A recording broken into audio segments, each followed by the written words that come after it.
Hello everyone, welcome back to my channel, Do It With Us. In this video, I will show you how to fix Android apps crashing with these simple steps. So let's get started. First, go to your settings, then scroll down to apps. Once you entered apps, then find Android System Web View.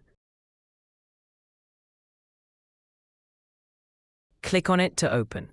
Once you open Android System Web View, tap the three dots on the top right corner and choose Uninstall Updates.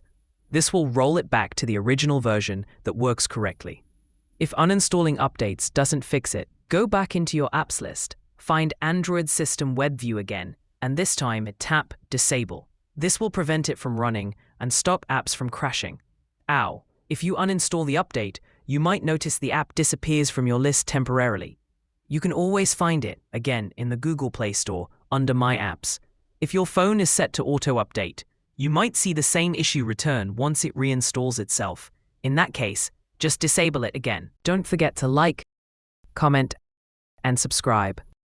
Thanks for watching, and I will see you in another video.